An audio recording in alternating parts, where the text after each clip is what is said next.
Orduan izena Koldo Artola Kortajarena, naiz eta jaio nintzanean gagina Luis Maria jarri zidaten, jaio bai nintzen 1928an, Donostiko Elkano kalean. Urtero abuztuko 12 egunean, abuztuko 15ean, Zizurkilen genituen lenguzu propioak eta osaba, izeba, taula, eta gonbidatzen gintuzten gure etxekoak bazkaltzera. Eta hor ere ikusten dituzu haiek aidia denak euskeraz eta guk ez, eta nola berriz ere gurasoei, nola ez diguzue erakutsi, eta oso urte zailak eta izan dira, eta bat beste betiko kontua. Orduan, gure baitan beti zegoen alako zerbait. Orduan, beti izan dut nik, hori ikasi beharko nuke eta... Eta noiz hasi zinen ja euskara ikasten? Aurrezkikuntza sartu baina lehenago, 17-18 urtekin nola, nik uste.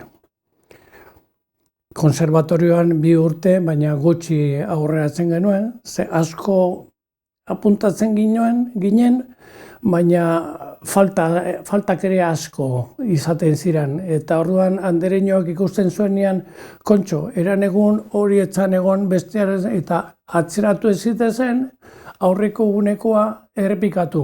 Eta orduan txintxo juten ginenak, arroilloa, enbeste aldiz errepikatu eta besteak atzerapen handiago eta orduan hori ez zitzaidan ondo iruditzen. Ondo, bentsat, komenigarria.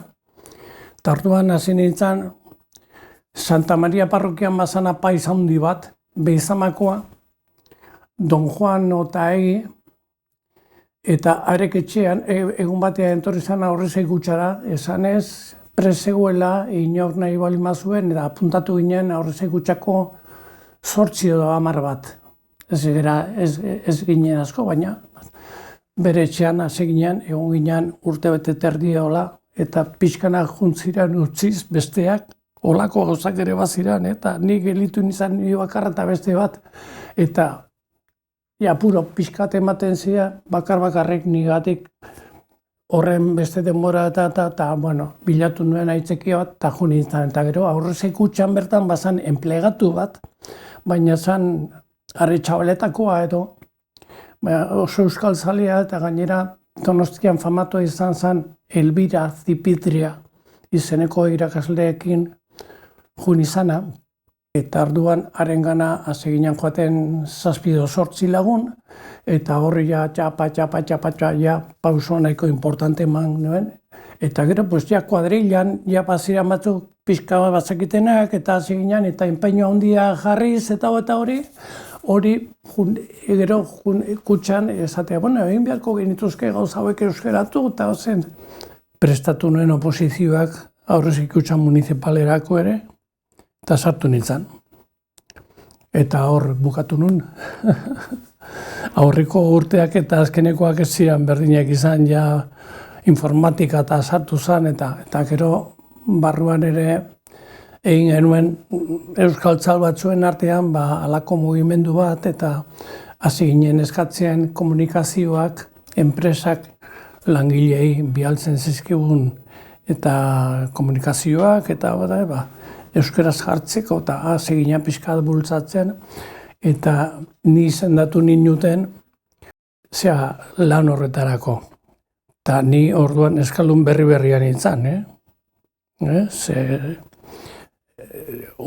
bizpairu urte lerago hasian nintzen, bizpairu leku desberdinetara joaten eta behikasten, eta molatzen nintzen desente eta plasta. Gero denborarekin jarri zuten beste bat. Gero eta garrantzi gehiago juntzan hartzen euskarazko kontuak, baina baitare antolatu langileentzako euskarazko klaseak ere horretarako bilatzen genuen, ezagun eta zea batzuen eta besteen bitartez, eta tortzen ziren klaseak igual hiru egun astean, halako liburutegian, edo nolan hasierako denborak beti dira bitarteko eskaxamarrak. Ez, enpresa ondo portatu zen, bai. Gainera zuzendaria izan genuen oso horretarako.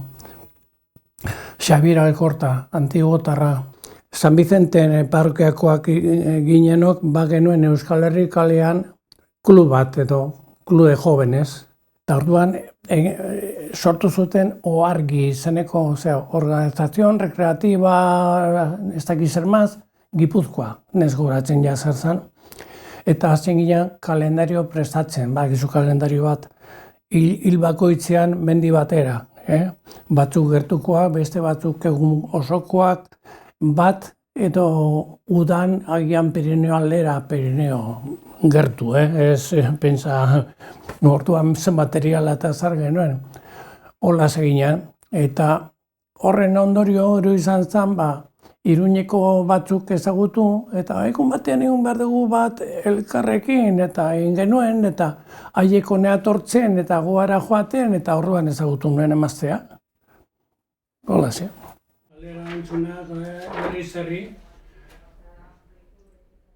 Zaletasuna banituen gauza bietarako, eta orduan nire izkide Fermin Leizaola, eta bere emazte aipatu dudan klub eta mendizale horien artean, eta halako batean arrimatu zen, edo zakizen bidez, egin genuen ezagutza, hitz egiten gauza hauetaz, eta hori izan zen alako zerbait. Eta egun batean gonbidatu zidan edo hitzaldi batera edo arantzadira jun eta erakutsi zertan ari ziren eta beran sartu nintzen gogotik, ze gauza gustatzen zitzazkidan. Eta orduan abiatuaz zuten Atlas etnolinguistiko de Euskal Herria izeneko lana, 2 tomo lodikotetan egin zana, eta, sartu nintzen gogo handiarekin. Eta aste batera joaten, eta egitea, leku baten inkesta egiteaz gainera, sortzen zaizu ere inguruko beste horrietan, hori ere egingo nuke, eta ez dakiz, eta hortia gero desparramatuz juten da, eta gero bitio hartu nola bitezateko. Eta irakurriz, batetik pitxin bat ikasi, hango modismoak eta hango gauzak, zaletasuna ere ahondira etorri, eta nintzen pixkanaka, eta orduan zea mintxok eta, segurazko komentatuko genuen, eta zera hor, eta ikusiz berak banuela gauza hauetarako zaletasuna, egingo zidan proposamena, eta ni itxu-itxuan barruan sartu. Holako zerbait izango zen. Bere emaztea Miren Egañagoia, Mendioroz eta Mendiola. Ze mintxok ez daki euskeraz. Mintxok ez daki euskeraz. Hitz asko eta zera, baina ez duen ikasi, eta orduan bere eskumakila izan zen bere emaztea. Orduan berak ez du agertzen da pixkat koordinatzaile bezala. Eta orduan bera asko biltzen zen, hemen Manterola kalean bazan liburutegi bat, eta horko mutil bat hartu zuten lantalderako, eta ni ere, hasi nintzenean, eta benga, jarraitu behar dugu hemen, eta izan ginen laukote bat, hola zakarga handiena hartu genuena.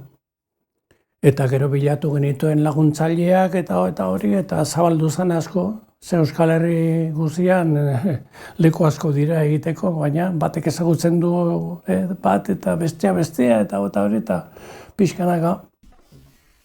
Inkesta bat hartu eta martxan jarri. Eta inkesta honen hasieran lehenengorrian esaten da. Comité Internacional Permanent de Linguistes.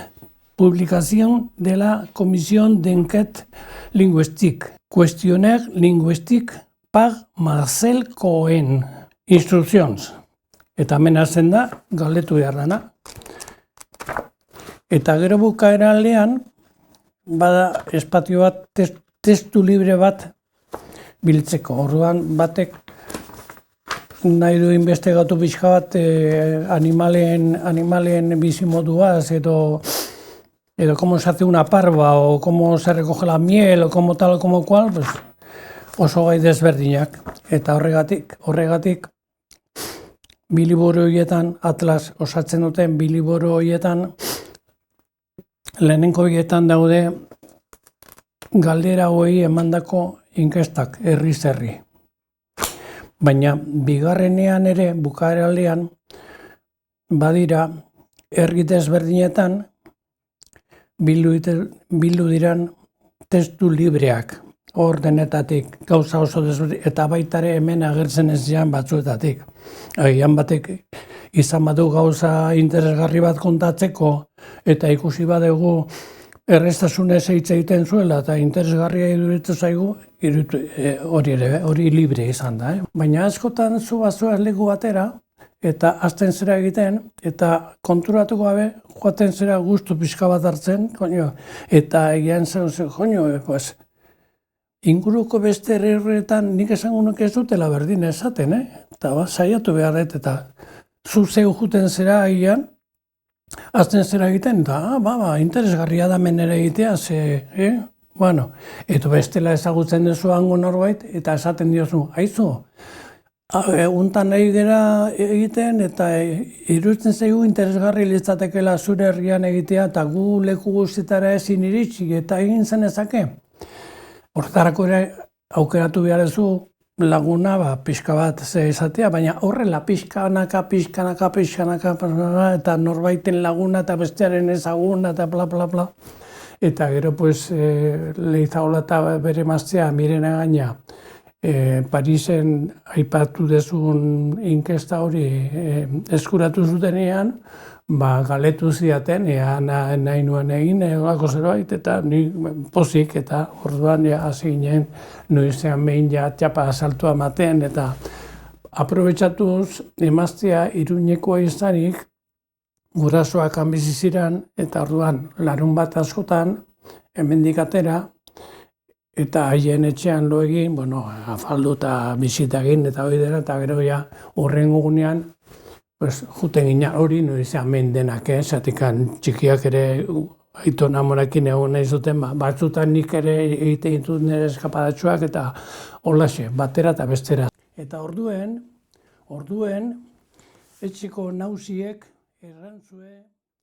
Galetzen nuen, haizu, hemen herri honetan, zarren artean bala inore euskeraz egiten duenik, eta orduan bi hiru lagunago alin bat zeuden, eta pues mi padre ya sabía, o mi abuelo ya sabía, eta bestea, pues esa ya creo que sabe un poco, eta hola, eta batetik bestera, batean ez zenuen asmatzen, agian esaten zizuten horrek badaki eta gero esaten zizun, aztuta zeukala, baina batetik bestera, batekin topo egiten bat zenu, arekin hasizia. Ez baditut hemen eta galdera batzuk egiteko, nahi genituzke jakin hitz batzuk eta gauza batzuk nola diran, eta polik egingo dugu pixkat, zuk nola, eta azten nintzen gauza horrexenetik, nola esaten duzu, alegia, seguro jakingo zituzten gauza batzuk galdezka, konfiantza pixka bat ematean, eta pauso batzuk ematen azizkero gero, eta baina pasatu gabe ere, Ez nuen nolako zera bat, dena, bururatu bezala. Tamen, eta, kanturen bat jakingo dezu, edo, kanturik ez, zer txikiei kantatzeko edo, ez dakit, eman dezagun inauterietan, ateatzen zinetenean, eta zer egiten zei, eta horrelako gauzak, eta tarteka ateatzen zan bateo beste gauza txiki batekin, edo. Denbora hartan, baziran ere, egiten beste batzuk. Esaten zuguten, la fulana, la mengana, ta. baina bata pixka bat gorra zegoela, beste azteki zer, eta hori, pues, gainean nintzen joaten astebeteeko, agian egun bakarreko, orduan, pues, seguro zanlekoan aprobetsatzen nuen, eta hurrengo batean ikusiko dugu, eta hurrengorako igual juna zala, eta pues, ez dakit. Nuen egin nuen, gainean bat ere esperientziari gabekoan nintzen, eta tira, beste bateko beto egingo zuen, behar bada, baina, tira. Egin zan. Orduan, esan liteken neurri batean nahiko amateur ginala denak, azteko ni. Iruzkien iruki eta hor sartzen zaio kaskalore dena, eta garbak erraten... Alegia puska bat urrengo baterako utzi behar zala.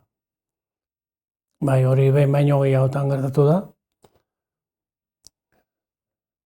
Edo nik Iruñara itzuli behar eta oraindik ura nahiko faltan egon, edo leku batzutan abiadura berbera ez da zaraitzun esate baterako, zaraitzun, Bazian persona batzuk ondo erabiltzen zutena euskera, eta erreztasunez. Eta azten zera agian egiten duzu inkestaren erdia, baina denbora horrea dijoala eta bestegun batean itzuli harko da, eta bukatzeat, bai, nahizunean eta horri eta bai, hori baina hoiagotan. Ilurdoz bezalako kasuetan inkesta bat egiteko, pues igual beharko nuen 10 bizita. Poliki, pazientzia hondiz, baina nik ikusten nuen aurrera zijoala, eta azkenian liburuan ateratakoan jendeak ez dakik kostatu zaidan 3 ordu edo 3 egun zaterako. Baina, berak izan dago, eta eskelak irakurtzen ditun, Diario Navarran hartzen duten nahiko normala denbora hartan, amagia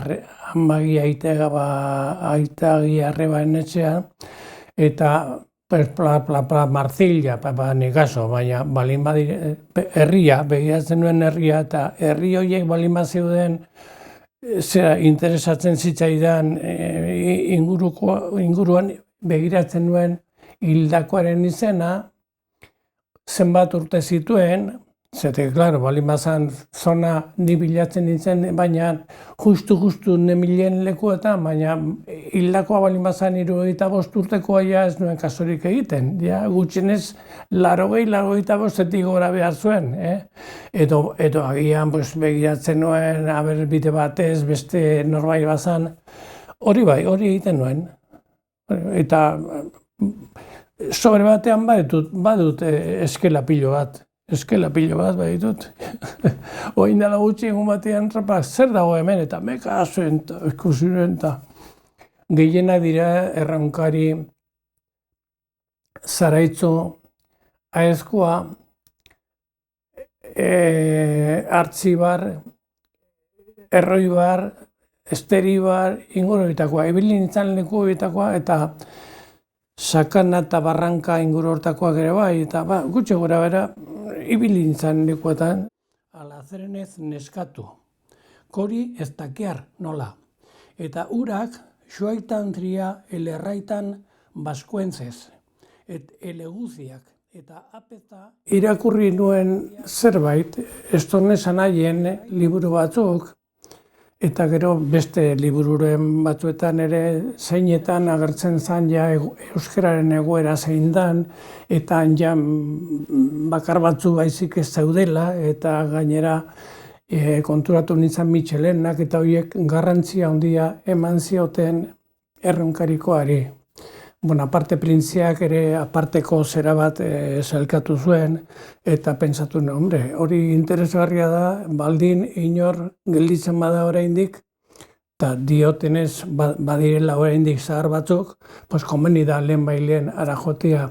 Han ere orduan egon zan apaiz bat Karkastillokoa, pentsa nungoa, baina juntzan ara, nunbai familia euskaltzale batekoa zen, eta ikasi zuen zaharrekin zerbait eta animatzen zituen eta biltzen, eta ura ere izan zen bitartikari edo laguntzaile, haren ondotik joan ziren Michelena eta bera bezalako beste interesatun batzuk bidean jartzeko.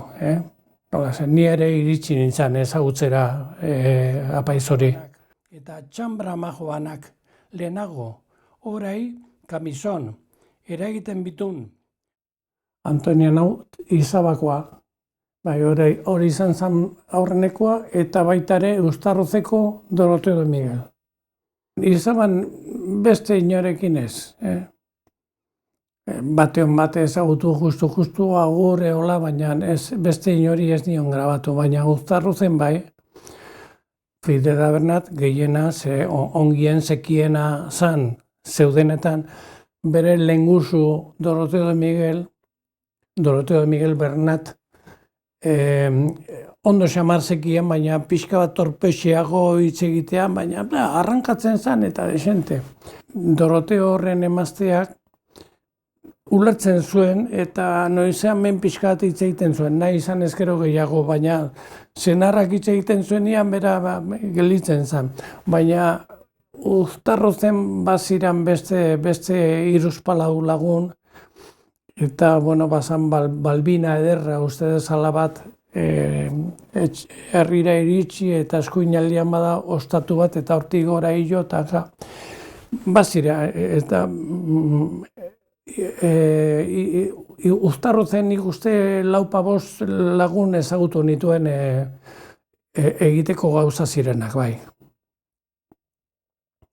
Ederki, eta komentatu duzu, pasatu baino lehen, Antonia naut gorra zen. Gorra zegoen, bai. Eta nola moldatzen zinen berarekin? Idatzi nuen paper batean, galderak, makinaz, olako kuartilatxo bat, eta idazten nuen gainera erronkariraz, nire erronkariran, baina, eta gainera berari errazteko egiten dezu idazten nuen EGUI. Gizonak vestitancia martes. Las enaguas más majas que había de la kotaxuriak majuenak gizonentako, egitako karnavala eta begitartia tapatuk puntilla baneki edo kaeta, eta si podían llegar aquí a la ventana con una escoba, leixoara heldu ezpel bateki. Honek zergatik zuen hain ondo ikasi, bazituen aizpak, Fidelak, argazki batean nik uste Fontesen agertzen dira bi aizpen artean, batek desente ulertzen omen zion, hitz egin ja gutxiago, eta besteak ulertu bera ere ja gaztexiago izango zen. Eta berak esplikatzen zuen, bera txikia zanean, eramaten zutela mendira. Mendian bazuten borda bat, eta han egiten zuten gazta, bazituzten ardiak eta egiten zituzten bastak. Eta orduan Fidela txikia zan, baina laguntzen zuen bere aizpa txikiena errekara eramaten, eta pañaleak eta erabateko, eta berak izan zuen, berak pentsatzen duela, nola bere amarekin eta amaren aizparekin denbora luzean tratatu zuen, eta haiekin euskaraz egiten zuen. Eta, klaro, txikia zeranean ama eta izeba bi personakin batekin ja desberdina da, baina bi elkarrekin daudenean denbora guztian eta haiekin eta haiek zuri euskaraz eta hori izan zen abantaila handia berarentzat euskara ikasi ahal izateko. Eta ja, bera baino txikiagoak hasi zian ja gutxiago eta gero ama eta desagertu ezkero ja Fidela gelditu zen nahiko ondo, bestea erditxka, eta ja, hurrengoa ja, ulertu agian bai hitz egiteko gauza ez. Prozesua hor bukatzen zen. Eta nik nire galderak ere egitean saiatzen nintzen, hango euskara erabiltzen. Aliatzen nintzen neurrian jakina denez. Saiatzen nintzinen pixka bat moldatzen? Bai, orduan, iduritzen zitzaidan, era horretan, haiek ere hobeto ulertzen ninuten, eta ez zitzaion nire hain arru egiten, eta hori da modu bat esateko nahi baduzu hitz egin, pixkat ikustean ulertzen niela edo, pues, erresago hartuko, konfiantza eta konfiantza gehiagorekin, eta, baina hitz egiten badiate eta nik erantzuten balin badiet hemen egiten dudan moduan, pues, geratuko dira gogorik gabe haien euskara erakusteko, pentsatzen dutelako edo euskara txarra dela, edo oso desberdina dela, euskal zer, eta erretiran egingo zuten, baina aldiz hitz egiten bazaie ulertzen duten moduan, badirudi bide ematen zaila pixka serian sartzeko. Bazekiten haiena etzan euskara desberdina zala zeia Zaraitzuko euskararekin nabaitzen zuten diferentzia. Eta urrutiagokoekin diferentzia gehiago. Eta gainera, pues, aspaldi zeuden ere hitz egin gabe, eta orduan dena pixkanaka galdu zijoan jasotzen. Eta gero makinan sartu eta tapa. Lana urte batzutan egon ginen jotak eta... Beti izan naiz gainera honetan oso eskrupulosoa. Bueno, azteko esan beharre, ez dakit izan beharre, baina oso belarri honekoa izan naiz. Orduan, pues, ondo etorri zitzaidan hori, esate batako transkripzioak egitean beira, leku batzutan etxea jonda. Zesan du, etxea o etxia. Bueno, kasu batzutan batzuk esaten zuten etxia, ia. Beste batzutan zalantzakor zan. Tarruan niri zalantzakor iruditzen zitzazkidan. Haietan idaztean etxea, eman dezagun jartzen nuen etxea, baina gainean 2 puntxu. Eta gauza bera egiten nuen o eta u. Etxekoa, bakigu zer dan, baina nolaiko batzutan garbi izan, etxekoa, baina etxekua, eta iruditzen bazitzaidan erdiarreko bat, o gainean 2 puntxu. Hori beti egin dut. Eta baita ere egin dudana beti, eta oso interesgarria da, azentuak, tildeak markatzea. Zeratikan, nik desentik hasi nuen Michelenak eta horiek jasotako eta haiek biltzen zituzten.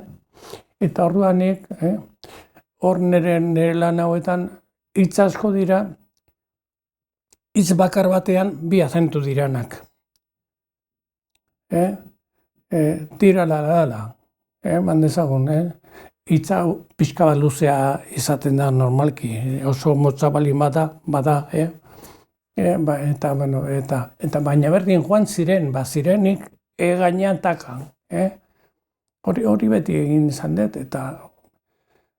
Elkarrizketatuen seme alabek, bazekiten, konstiente ziren bere ama edo bere izeba azkeneko iztunak zirela? Hombre, haiek irekitzen zuten atea edo pasa, eta hablaba con ellos también, hitz egiten nuen haiekin pixka behizi, eta no seke, eta konstiente, bai, eta egoeraz, eta Izabara joaten ginean, Fonda Tapia izeneko batean egoten ginean, haiek nahiko euskal zaleak ziren, beti hitz egiten ziguten alde, eta latian no sé cuantos, ya se estauko no sé quién, eta horrek badaki, eta yo creo que ya un poco ya sabe, eta beti alde zeuden, Bai, baziren familia batzuk alde zeudenak, eta bai.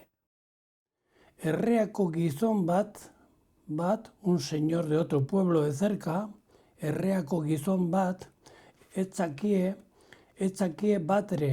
batre erderaik jardukien, eta torri zen nere gana. Badakizue Pedro Irizaren laguntzaile izan nintzala. Pedro Irizarrentzat asko ibili nintzan iparraldean, eta sartu nintzan leku zailetan eta urrutienetan, eta gizona etorri zitzaidan, Irizar, Madrilen bizi izan,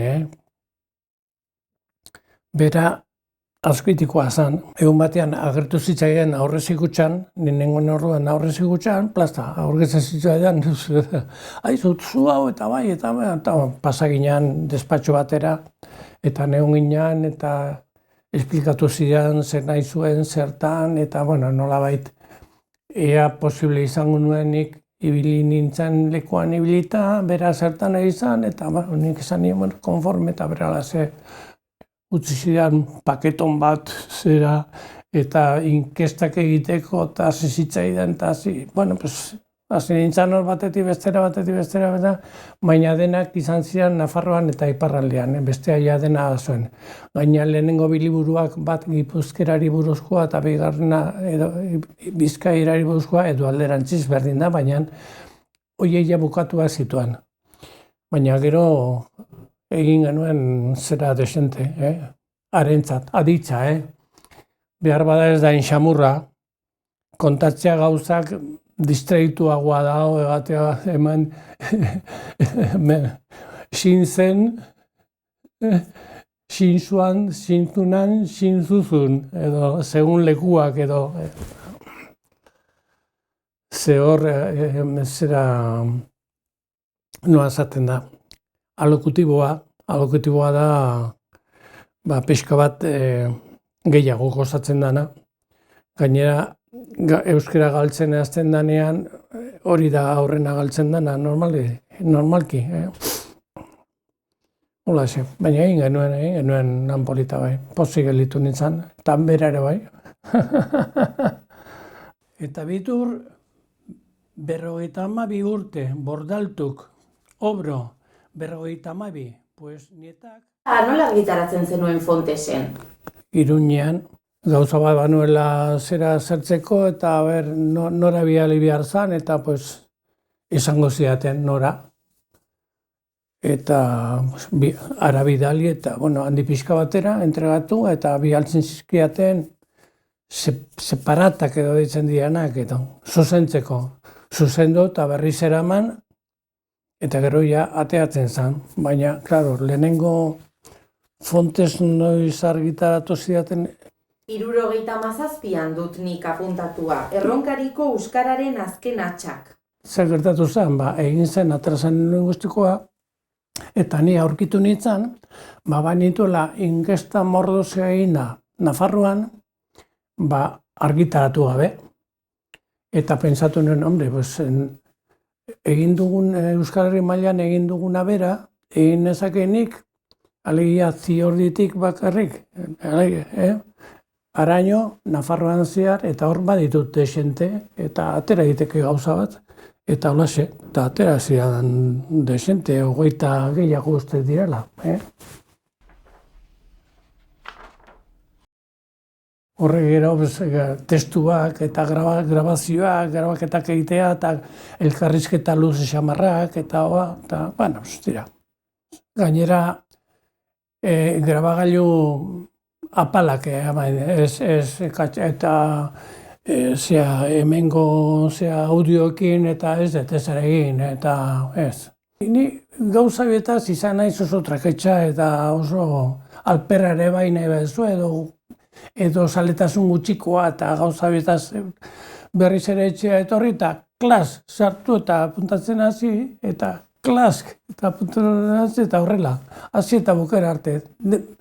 Beti horrela, pentsa, eta hainbeste urtetan gauzatxoak egin ditut, baina beti horrelako modun, primitiboan. Maentofoi txiki bat, mai gainean jartzen nuena, eta klask hitz egin, eta agur. Oso simplea. Iruditzen zitzaidan ondo eta nahikoa zitzaidala, eta ez nuen gehiago. Hiritarrentzat azkeneko inkestak egin dituenean, horrekin bukatu.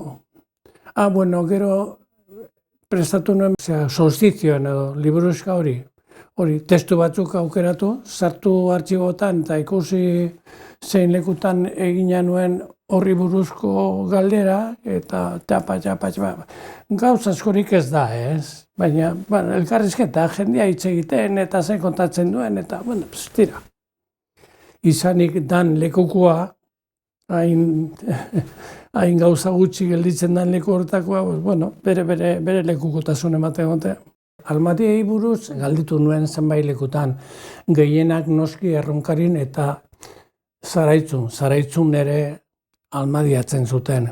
Eta behar bada agian Artzibar iparraldean ere eta bai nahiko auristik nahiko gertu eta zenbait lekutan eta baina testutxoren bat ere zeo zer Uztarroten zeo zer bada nahiko harinaia baina beste zenbait herritan galdetu eta bai esaten zuten igual aezkoako arian edo.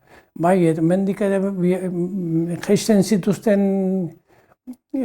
tronkuak serian barrena, ez dakit irati edo zen ibaietan barrena, ahoiz aldera, eta kontatzen zuten horrekin zerikusi beharra duen zerbait, eta nola egiten zuten, eta horrekin zerikusia duen zerbait, herri batzuetan banuen hainbat aipamen, eta horiek zeltziaten, prestatu dezakezu edo, eta tira, egin nuen.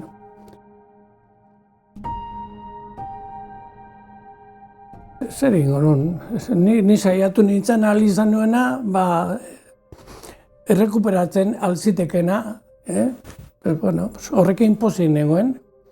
Pena ikusiz bazikoala, baina ezin zer egin.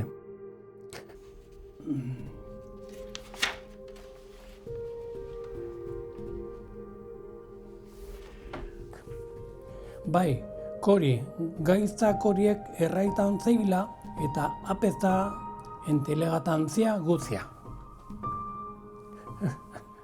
Gustatuko litzaidakela han bailaraietan, zaraitzun erronkarin eta gainerakoetan ere euskara berpiztuko balitz, haiek ikusi behar dute, baina behintzat hemen lan hauetan badira testimonio batzuk duela urte gutxi edo ez hain gutxi, euskaldun izan direnen hauetik jasoak eta ikusirik nola izan dan, hor badute testimonio fehaziente bat, zer izan dan, orain dela urte gutxi batzuk arte, eta orain denbora berri hauetan, medio gehiago izanik, eta bitartekare hobeak eta baita ere instrumento hobeak hartzeko, eta joaten diran pixka bat kontzientzia hartzen eta animatzen eta itzultzen dira pixkanaka euskara bere maila.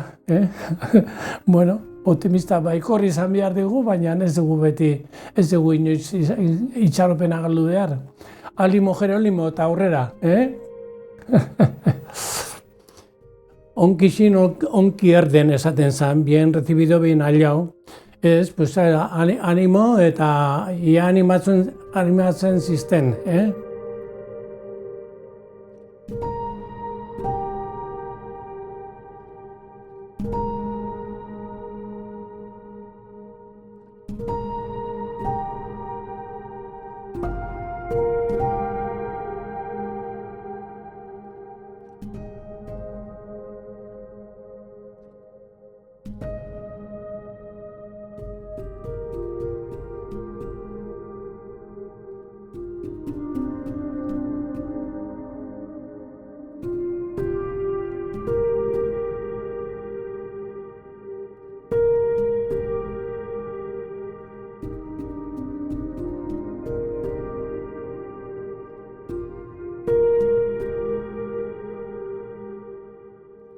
Aupata itzina,